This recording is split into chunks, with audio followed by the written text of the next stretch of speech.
আমি অনেক ছোট বয়সে বিয়ে করেছিলাম এবং স্বামীর রুমে প্রথমবার প্রবেশ করার সময় আমি খুব ভয় পেয়েছিলাম।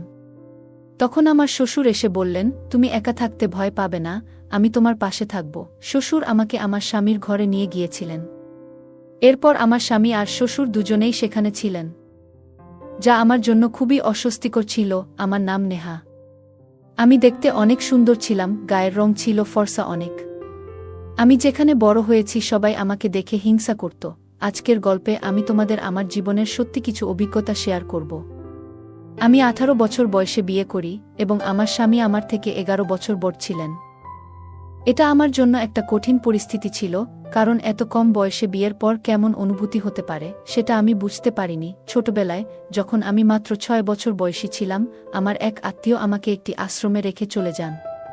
সেই আশ্রমে থাকাকালীন এক বয়স্ক মহিলা, তাসলিমা বাই, সবসময় আমাকে হেনস্থা করতেন, কারণ আমি দেখতে সুন্দর ছিলাম। তিনি আমাকে সবসময় তার মেয়ের সাথে তুলনা করতেন। আমি যখন 18 বছর বয়সে পৌঁছালাম, তখন তার মেয়ের চেয়ে আমি অনেক বেশি পছন্দনীয় ছিলাম আর অনেক বেশি সুন্দর ছিলাম, কারণ সে ততটা সুন্দরী ছিল না। তাই তাসলিমা বাই আমার বিয়ে ঠিক করেছিলেন। তিনি ইচ্ছা করেই আমাকে এই রকম ছেলের সাথে বিয়ে দেয়। যদিও আমার স্বামী দেখতে অনেকটাই ভারী গড়নের ছিলেন, অর্থাৎ অনেক স্বাস্থ্যবান ছিল। বিয়ের পর তাসলিমা বাই তিনি তার মেয়েকে শহরে পাঠিয়ে দেন। আমার শ্বশুর বাড়িতে প্রথমবার পা রাখার সময় আমি প্রচণ্ড ভয়ে কাঁপছিলাম। আমি জানতাম প্রথম রাতের অভিজ্ঞতা আমার জন্য কঠিন হতে চলেছে। পরদিন সকালে আমি ঘুম থেকে উঠার পর আবার শুয়ে পড়ি, যেন কিছুই ঘটেনি। সকালে আমি শুনতে পেলাম শ্বশুর আমাকে ডাকছেন, বুমা, নাস্তা তাড়াতাড়ি বানিয়ে ফেলো। আমি সবকিছুতে চটতেছিলাম, তাই তাড়াতাড়ি নাস্তা তৈরি করে তাকে দিয়ে দিলাম। ঠিক তখনই আশ্রমের একজন মহিলা আমার বাড়িতে এসে হাজির হন। তিনি আর কেউ না, ওই তাসলিমা বাই। তিনি দেখতে আসছে আমি কত কষ্টে আছি। তার হাতে ছিল মিষ্টির বক্স এবং তিনি শ্বশুরের সামনে বললেন, আমি তাকে খুব ভালোবাসি, তিনি একদিন আমার কাছে আসবেন বলে বিশ্বাস করি। এতে আমার শ্বশুরও তার কথায় বিশ্বাস করতে শুরু করলেন। এরপর তিনি আমাকে ডেকে বললেন, তুমি নিজেকে বেশ স্মার্ট ভেবেছ। আমি দেখতে চাই তুমি কেমন চালাক। নিশ্চয়ই তোমার স্বামী তোমাকে ঘুমাতে বাধ্য করেছে। তুমি কি হাঁটতে পারছো না? কিন্তু তুমি তো বেশ ভালোভাবে দাঁড়িয়ে আছো, নিশ্চয়ই তুমি কিছু চতুরতা করেছ। কিন্তু ঠিক আছে, আজ না কাল তুমি এর ফল পাবে। আমি আর তাকে কিছু বলিনি, কারণ সে অনেক খারাপ মহিলা। আমি কেন রসগোল্লা নিয়ে এসেছি সেটা তুমি শীঘ্রই বুঝতে পারবে। তাসলিমা বাইরের কথা শুনে আমার মাথায় একরকম অস্থিরতা ছেয়ে গেল। রাতে হঠাৎই আমার কপালে কিছু ভারী অনুভব করলাম, যেন সেখানে কারো হাত ছিল। এরকম কিছু টের পেয়ে আমি ঘুম থেকে জেগে উঠলাম এবং তাকে বললাম কপাল থেকে হাত সরিয়ে নিতে। কেন হঠাৎ তুমি এমন অনুভব করছো? সে জিজ্ঞাসা করল। আমি তখন খুব অসুস্থ বোধ করছিলাম। স্বামী আমাকে হাসপাতালে যেতে বললেন, কিন্তু আমি মনে করছিলাম যে আমার এই অবস্থার কারণ হয়তো মানসিক চাপ, আর হাসপাতালে যাওয়া হয়তো প্রয়োজন ছিল না। হয়তো বিয়ের সকল ব্যস্ততার কারণে আমি এত ক্লান্ত হয়ে পড়েছিলাম। তাই তাকে দুটো কথা বলে আমি ঘর থেকে বেরিয়ে এলাম। একই ঘরে তার সাথে বসতে আমার মনে ভয় কাজ করছিল, তাই আমি বাইরে বেরিয়ে গেলাম। তখন শ্বশুর বাইরে বসেছিলেন। তিনি আমাকে দেখে জিজ্ঞেস করলেন, তুমি ঠিক আছো? আমি মাথা নিচু করে তাকে বললাম, তাসলিমা বাই কোথায় গেছেন? তিনি জানালেন যে আশ্রম থেকে ফোন আসায় তিনি সেখানেই চলে গেছেন। শ্বশুর আমাকে আশ্বস্ত করে বললেন, চিন্তা করো না, আমি তাকে ফোন করে জানাবো যে তুমি ভালো আছো। আমি সেই বাড়িতে দিন কাটাতে শুরু করলাম, কিন্তু রাতের কথা ভেবে আমার ভেতরে ভয় কাজ করছিল। যখন রাত নামল, আমি তাকে আবার দেখি বরের মতো সেজে এসেছে, যা দেখে আমার মনে আবার অস্থিরতা কাজ করল। সে আমার হাত ধরে আমাকে বিছানায় শুইয়ে দিল এবং বিশ্রাম নিতে বলল। কিন্তু হঠাৎ মাঝরাতে আমি শরীরে একটা ভারী অনুভূতি টের পেলাম। লোকটার উপস্থিতি আমাকে কিভাবে সামলাতে হবে তা বুঝতে পারছিলাম না। বিয়ের পর পুরো 5 দিন সে আমার পাশে থেকে গেল, কিন্তু আমি তাকে কোনো সময় দেইনি। একবার সে বলল, তুমি যদি জীবনে প্রকৃত সুখ থেকে নিজেকে বঞ্চিত করতে চাও, তবে তুমি তাসলিমা বাইয়ের কাছে আশ্রমে চলে যেতে পারো। স্বামীর মুখে তাসলিমা বাইয়ের নাম শুনে আমি তাকে বললাম, না, আমি সেখানে ফিরে যেতে চাই না। সেখানে গেলে সে হয়তো আমার অবস্থা নিয়ে মজা করবে। সুমনকে বললাম, আমি খুব চিন্তিত। তারপর আজ আমার কোথাও যাওয়ার প্রয়োজন ছিল না, তবে আমি আমার ঘর থেকে বের হয়ে এসেছি। পরে আমার শ্বশুর আমাকে ডেকে পাঠালেন। আমি যখন রুমে ঢুকলাম, দেখলাম তার ওষুধের বক্স একটা কিছু লেখা ছিল। এটা ঘুমের ওষুধ ছিল, ভাবলাম আজ এটা দিয়ে কোনো অজুহাত দেখিয়ে পার পাওয়া যাবে। তারপর আমি বক্সটা নিয়ে রান্নাঘরে গেলাম। রান্নাঘরে গিয়ে আমি দেখলাম আমার স্বামী নেই, দীর্ঘ সময় ধরেই সে অনুপস্থিত। আমি নিজের মাঝে অস্থিরতা অনুভব করলাম।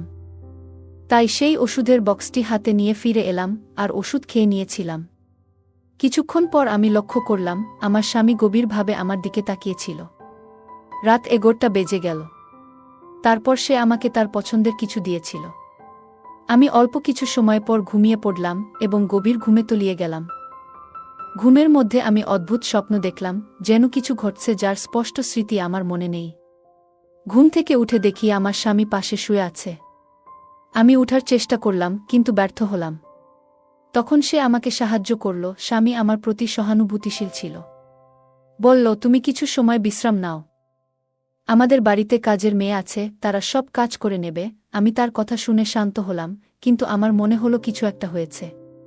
তার মুখে একটি আলাদা ভাব ছিল, যেন কিছু বলতে চাইছে কিন্তু বলছে না। এই সবের মাঝে আমার শরীর ও মন এক অদ্ভুত অবস্থায় ছিল। মনে হলো যেন আমি একটি অনিশ্চিত পরিস্থিতিতে আছি। এবং এই সময়ে সুমনের কথা মনে পড়ে গেল। মনে হলো সে আমার সাথে রাতে কিছু ঘটিয়েছে, কিন্তু স্পষ্ট কিছু মনে পড়ছে না। আমার মনে হলো কিছু ঘটে গেছে যা আমি এখনো পুরোপুরি বুঝতে পারিনি, কারণ আমি জানতাম এমন কিছু ঘটবে, তাই আগেই ঘুমের ওষুধ খেয়ে নিয়েছিলাম। আমি তখন খুব অস্বস্তিতে ছিলাম এবং বেশ ভীত ছিলাম। আমার বয়স তখন 18, কিন্তু শারীরিক পরিবর্তনের কিছু অভিজ্ঞতা তখনও অর্জন করিনি। হঠাৎই আমার কাপড়ে দাগ দেখে আমি বাথরুম থেকে বেরিয়ে এলাম।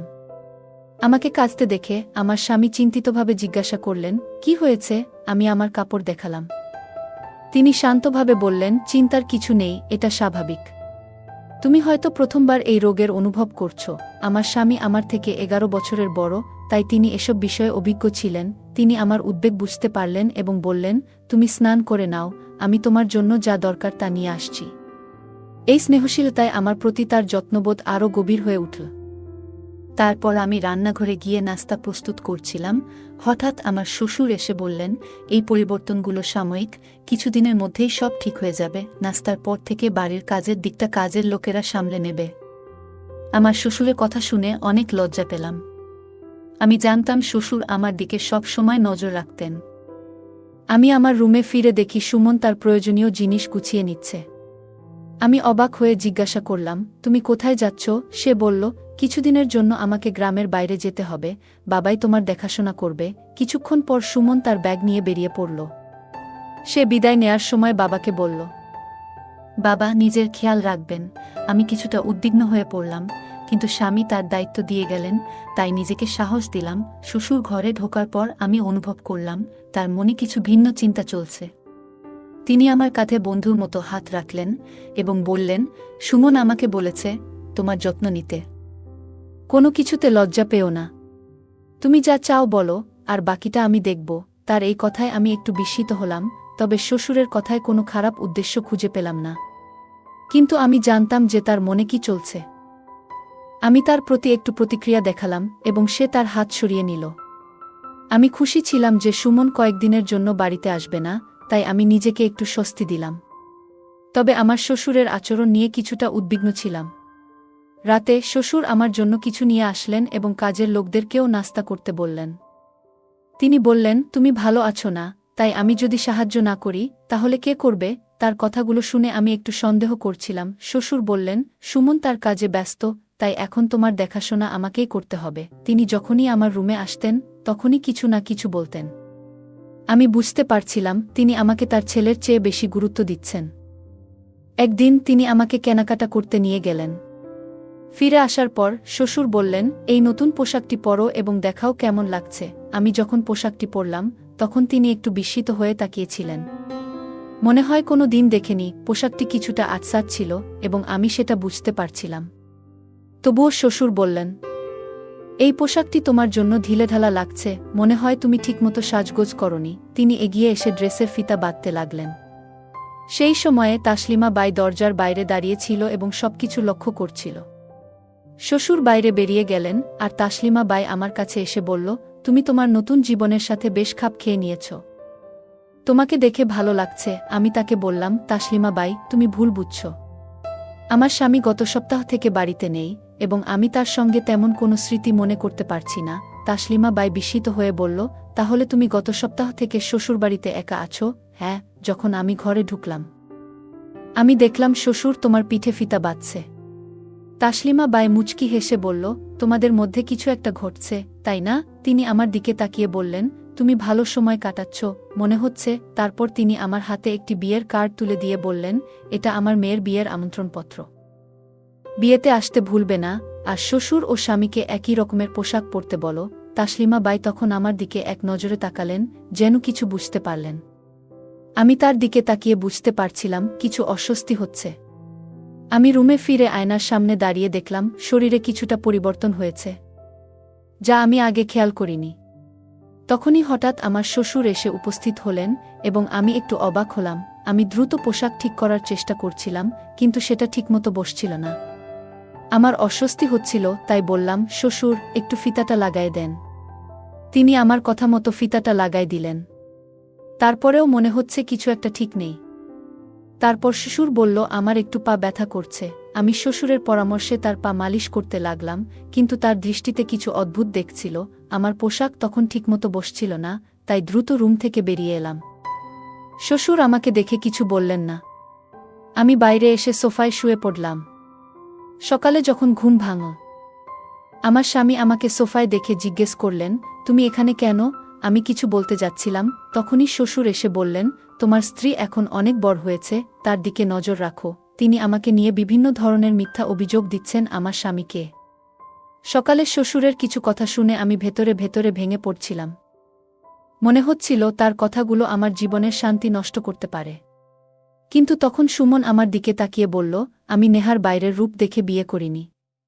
তার মধ্যে যে আন্তরিকতা আর মানসিক শক্তি আছে, সেগুলোই আমার কাছে সবচেয়ে গুরুত্বপূর্ণ। তার শরীর যেমনই হোক, সে আমার স্ত্রী এবং আমি তাকে কোনো কারণেই ছেড়ে যাব না। স্বামীর মুখে এমন কথা শুনে আমার চোখে পানি চলে আসলো। আমি বুঝতে পারলাম, আমি যাকে শুধু বাহ্যিক অবয়ব দিয়ে বিচার করছিলাম, তার হৃদয় কতটা বিশুদ্ধ। আমি শ্বশুরকে বললাম, আমি জানি না আপনি কেন আমার জীবনকে জটিল করতে চাচ্ছেন, কিন্তু আপনার কোনো কৌশলী সুমন এর মতামত বদলাতে পারবে না। সে এমন একজন যার মন পরিষ্কার এবং সৎ, আর এখন আমি তাকে আরও বেশি ভালোবাসতে শুরু করেছি। শ্বশুর উত্তরে বললেন, আমি শুধু তোমাকে দেখাতে চেয়েছিলাম যে বাহ্যিক সৌন্দর্যই সব কিছু নয়। তুমি যে গর্ব করছিলে সেটাই তোমার পরিবর্তন আনতে বাধ্য করেছে। কিন্তু মনে রেখো, ভালোবাসা মুখের সৌন্দর্য বা শরীরের আকৃতির উপর নির্ভর করে না। প্রকৃত ভালোবাসা আসে অন্তরের গভীরতা থেকে। তারপরও শ্বশুর বললেন, ভালোবাসা যদি সত্যিই থাকে, তাহলে তা শরীর বা মুখের উপর নির্ভর করে না, প্রকৃতির সঙ্গেই তা সামঞ্জস্যপূর্ণ হওয়া উচিত। সুমন কখনো আমাকে আমার ইচ্ছার বিরুদ্ধে কিছু করতে বলেনি, তার প্রতি আমার শ্রদ্ধা এখন আরও বেড়ে গেছে। 4 দিন পরে তাসলিমা বাইজের মেয়ের বিয়েতে আমরা উপস্থিত হলাম। সেখানে গিয়ে দেখি তাসলিমা বাইয়ের জামাই আমাকে অভ্যর্থনা জানাচ্ছে, চোখে আনন্দের অশ্রু নিয়ে সে আমার প্রশংসা করছিল, কিন্তু আমি বুঝতে পারছিলাম যে তার এই প্রশংসার পেছনে আমার স্বামীর সম্পদের প্রভাব রয়েছে। তখন আমি সুমনকে বললাম, তোমার যদি এত টাকা থাকে, তাহলে তুমি চাইলে স্লিম হতে পারতে। কেন করনি? সুমন হাসি মুখে বলল, নেহা, আমি এমন একজন সঙ্গী চেয়েছিলাম যে আমাকে আমার আসল রূপে গ্রহণ করবে। আমার সম্পদের জন্য অনেকেই আমাকে বিয়ে করতে চেয়েছিল, কিন্তু আমি এমন একজনকে খুঁজছিলাম যার মধ্যে সরলতা এবং আন্তরিকতা আছে। তোমার মধ্যে আমি সেই গুণগুলো পেয়েছি, তাই তোমাকে আমার জীবনের সঙ্গী হিসেবে বেছে নিয়েছি। আর তুমি যেমনটা ভাবছ, আমার বয়স 30 নয়, বরঞ্চ 20। আমার শরীরের গঠনটাই আমাকে একটু বয়স্ক দেখায়, আর কিছু নয়। এরপর সে বলল, যদি তুমি চাও আমি স্লিম হই, তাহলে আমি এখন থেকেই ব্যায়াম করতে রাজি আছি। তোমার মতো আমিও ডায়েটিং শুরু করব। আমরা দুজনেই একে অপরকে জড়িয়ে ধরে হাসতে লাগলাম। এখন মনে হচ্ছিল শ্বশুরের হাত থেকেও বাঁচলাম, এবং যাকে এতদিন খারাপ ভাবতাম সেই এখন আমার আসল ভালোবাসা, আসল জীবনসঙ্গী। শ্বশুরের কুকর্মের কথা প্রকাশ করার পর থেকেই সে আমাকে এখন অনেক বেশি ভালোবাসে। গল্পটা কেমন লাগলো জানাতে ভুলবে না। আরও মজার মজার রোমান্টিক গল্প শুনতে চাইলে ভিডিওটি লাইক, শেয়ার এবং চ্যানেলটি সাবস্ক্রাইব করতে এবং বেল আইকনটি ক্লিক করতে ভুলবে না। ধন্যবাদ।